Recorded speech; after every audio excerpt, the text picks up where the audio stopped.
Hey everyone, welcome back to my channel. If you're new here, my name's Joelle and I resell on Poshmark, WhatNot, Depop, and Mercari. And today I have a tips and tricks video for selling on WhatNot.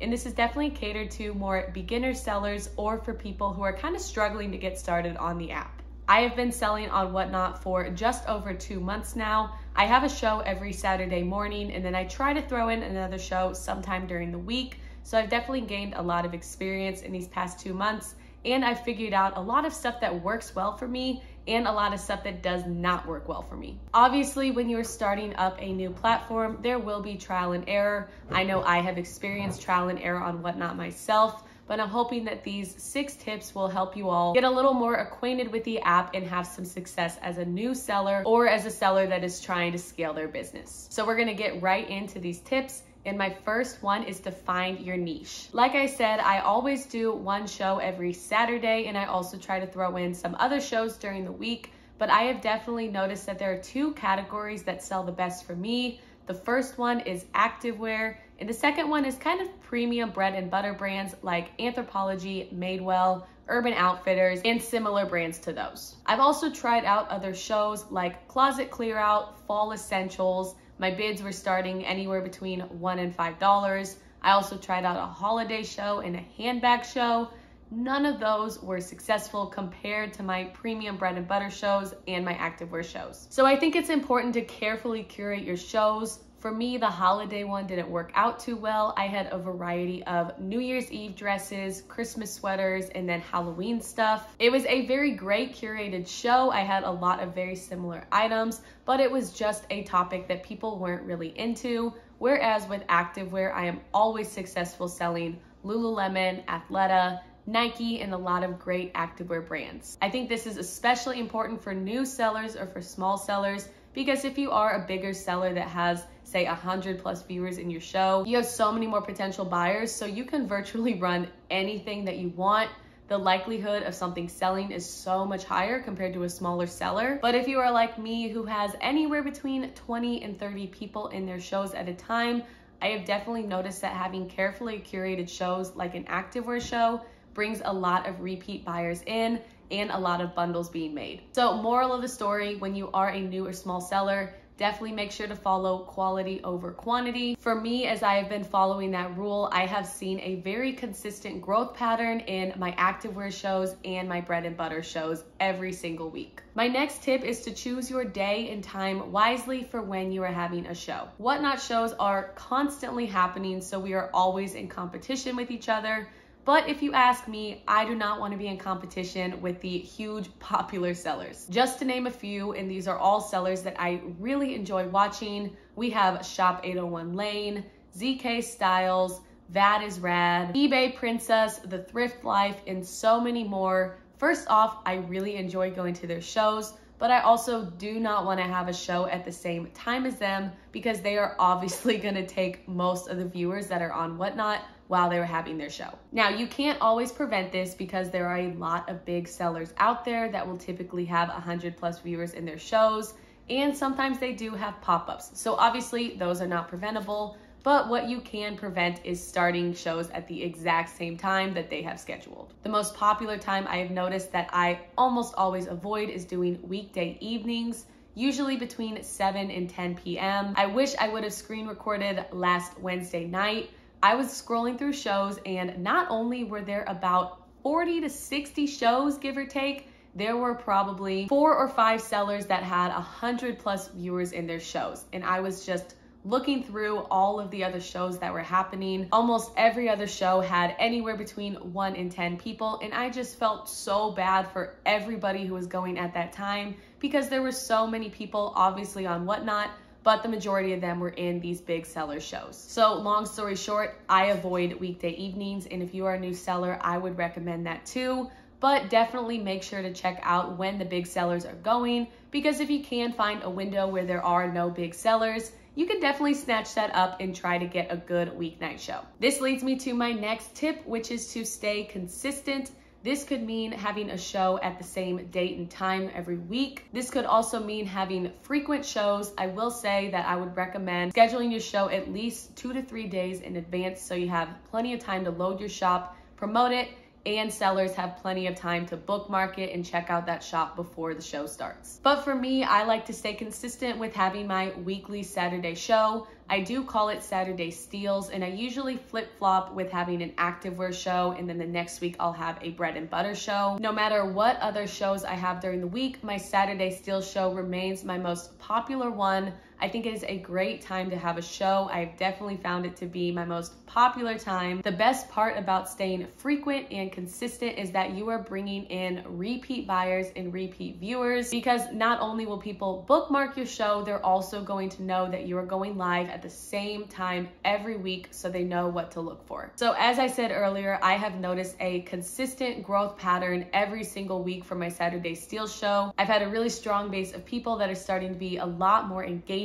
Every single week, I feel like I am having more growth within my shows, and that's resulting in not only more engagement of followers, but more sales. My next tip is more about auctioning off items, and that is to describe your items while the item is pinned and also while the item is running. I have my notes on my computer here, and usually I will just look down and kind of paraphrase, but here I have like an actual paragraph that I'm gonna read to you all. And it says, the one downfall of live streams is that it's harder to describe every little detail, especially with viewers going in and out of your stream. If there's a flaw on an item, I'm explaining it before and during the auction so the potential buyers don't miss a thing. So I actually have a story about this that shows that describing your item almost excessively before and during the auction works. I did have a buyer purchase a jacket. The buyer had gotten into a bidding war with someone else. It started at $9 and it sold for $17. This jacket had just a little bit of wear at the hems and around the collar. I did disclose it multiple times before and during that auction. And this buyer had bid multiple times, so they definitely knew the flaws. Well, when this buyer received the item, they told me that the jacket was nasty and disgusting. And they said that I must have missed the flaw. I'll include the screenshot so y'all can see, but obviously I won't put their username because I don't want to just put anybody on blast without their permission. But after they said that I must have missed it, I was thinking to myself that I did describe this before and during the auction, so there was no way that they couldn't have heard it. Obviously, I had to show good customer service, so I did apologize that they weren't happy for the item, but I also made sure to defend myself, and I told them that I had described the flaws before and during the auction. And I said if they wanted to get a partial refund for their order because they had ordered multiple items, they would have to go through WhatNot. But my main goal was to make sure that they knew and remembered that I did disclose those flaws.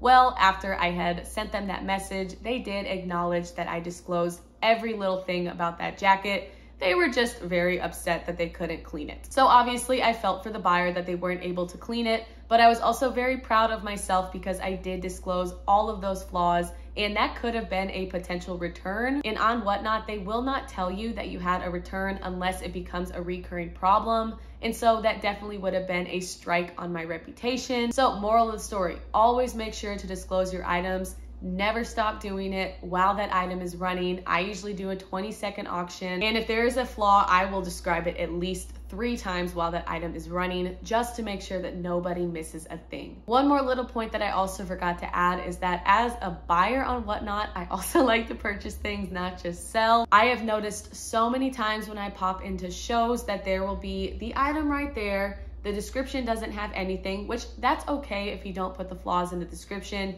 because it's a live stream. So definitely make sure to say it out loud. But the seller was just sitting there, not saying anything. The item was just sitting there on the hanger, and I made sure not to bid on it because I had no clue what this piece was about. I didn't know if there were flaws. I didn't know the material. I didn't know how it fit.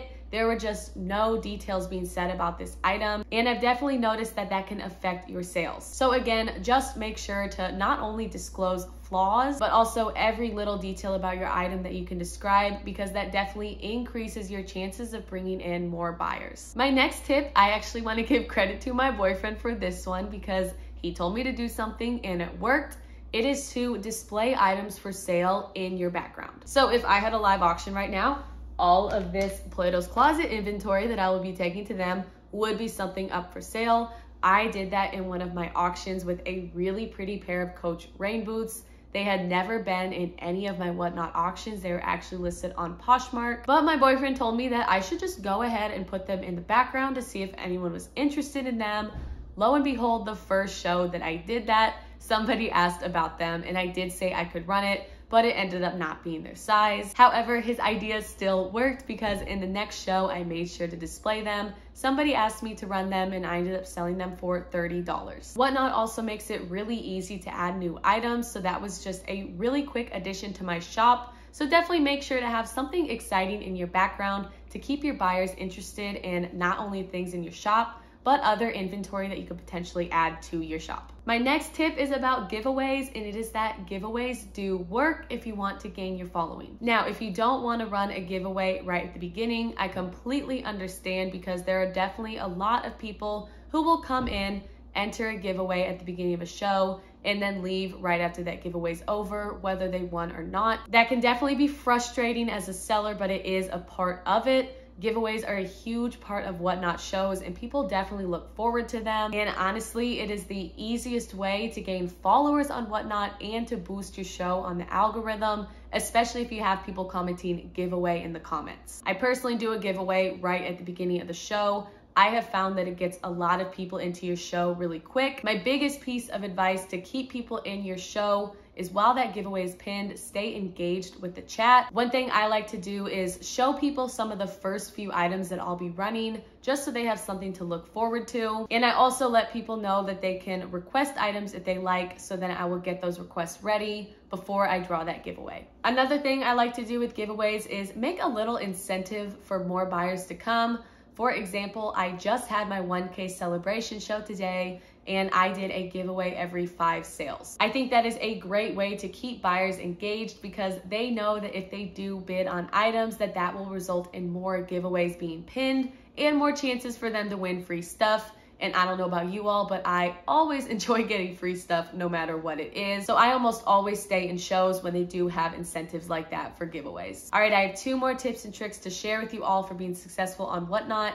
This first one that I'm gonna share with you all is very practical and more so a tool to just make your WhatNot selling experience simpler, and it is to utilize USPS free shipping supplies. If you do not know, WhatNot does not allow you to use the priority mail flat rate shipping boxes. As a Poshmark seller, I will go to the post office and just get whatever free boxes they have for you. I realized that with all of the boxes that I have, I only have USPS flat rate boxes, so none of those could be used for my WhatNot sales. So every single show, I was trying to find old boxes that I saved. I was trying to stuff things into poly mailers, and it was just a stressful experience when anybody bundled more than like 3 items where I couldn't fit it into one small bag. But if you do not know, you can go to USPS's website and you could get free shipping supplies mailed to you. The best part is not only are the supplies free, but there are also no taxes and the shipping is free. So it is pretty much like going to the post office and grabbing those free supplies. They do have a military care kit that I get for Poshmark. It does send you free flat rate shipping boxes, but it also sends you free tape. That is my favorite part, because tape can definitely get expensive. But I also realized about a week ago that they do have just regular priority mail boxes that are not flat rate, so it is compatible with WhatNot shipping. So they have every single size from small to large. It is really great, especially if somebody bundles an item or if somebody purchases a heavier item. And it's just a great way to ease your shipping process and to stay frugal when it comes to buying shipping supplies. All right, I have one more tip, and it's a little cheesy, but I am going to tell you all to always be yourself on the shows. Live streaming has taken the shopping world by storm. People on Poshmark are doing it. WhatNot, obviously, I've seen people on Instagram doing it for the past year or so. Obviously, if you don't do live shows, you are still going to be a successful reseller. It's not an essential part of your business. For me, it's really helpful because I can get really quick money compared to making sales on Poshmark. But obviously, I still adore Poshmark. I will always use it, and it will always be my favorite platform. But because live streaming has become so popular, there's a huge influx of not only buyers, but sellers. So you're in competition with a lot of people. One thing I have been focusing on these past couple of weeks, and I've definitely seen the growth result from it, is talking more about myself. I know that might sound selfish, but I have definitely noticed as a buyer on WhatNot as well, that I do appreciate people that are really engaging with the chat, whether it is asking them questions or them just talking about themselves and finding a way to relate to their audience. It's funny because when I first started on WhatNot, I waited about 2 weeks before my first show. So those first couple of weeks, I was just going in and out of shows and kind of just getting the feel of the app. I personally did not like when people would talk a lot. I preferred for them to just go item after item and not waste any time. But now as a seller for 2 months, I have found that my best shows have been the ones that I have been talking a lot more. Obviously, you still need to sell your items. I'm not gonna sit there and talk for 5 minutes while an item is pinned and not run it. I'm definitely making sure to find a good balance between selling and talking, but it is amazing how engaging people will be if you do talk the proper amount of time during your shows. So for me personally, I have made more of an effort to talk more about my life in law school. First of all, I make sure to always let my audience know how much I appreciate them for joining my shows and for supporting my shows, because as a full-time student, WhatNot has been a huge game changer for my reselling business because it is a lot easier to balance it out versus balancing out my other platforms with school. And the past couple of weeks, I've had a lot of people asking me about law school. I've actually got a lawyer in my show, this past show for my 1K celebration. So we got to talk a lot about that. And I definitely made sure to check my numbers. I noticed that when I was talking, my viewership was kind of going up. It never went down. It either stayed steady or it went up. Live streaming is just so different from any other type of online selling. When it comes to selling on Poshmark and my other platforms, I rarely interact with people. Even when someone purchases something, I will only reach out to them if I have something to tell them about shipping or about the item. But that is what sets live streaming apart. So definitely make sure to show your personality, be your true self the entire show. You will see people coming back to your shows every single time. You're gonna meet amazing people, you're gonna meet like-minded people, and you're gonna kind of just find out who your group is on WhatNot. So if you are a new seller, I think that's the most important piece of advice, because I have definitely noticed that I've been coming out of my shell a lot more on WhatNot, and I have seen the results of the growth of my page. And it just makes things easier because when you're being yourself on camera, you are going to be so much more comfortable talking to everybody that's in your show. It's definitely nerve-wracking at first, but if you are struggling to get used to WhatNot, definitely give it a couple of shows and you will figure out if it's for you or if it's not. So that is all that I have for you today. I really hope that these tips and tricks were helpful, especially if you're a new seller or a beginner seller. As a fairly new seller, I have found a lot of videos and information to be helpful for me getting started on WhatNot. I do feel like I am 100% acquainted with the app. I figured out kind of what works for me and what doesn't work for me, and there's always room for growth, so I am going to keep implementing these tips and tricks for my WhatNot, and I hope that those tips and tricks work for you all as well. So if you want to check me out on WhatNot, it is linked below. If you are not started on the app, I do have a referral link down below. I'm a part of the WhatNot stream team, which is for content creators who sell on WhatNot. Basically, instead of a regular referral link, I have a super link, and so you will get $15 off your first purchase rather than the generic $10 that you would typically get. So it definitely helps out the both of us if you do sign up with my link. I would obviously appreciate it. And I can tell you that $15 goes a long way on WhatNot. I've made a lot of great purchases on the app. It is a really great place to shop. So as always, I appreciate you all supporting my channel. And now that we're at the end of this video, thank you all so much for watching, and I will see you for the next video.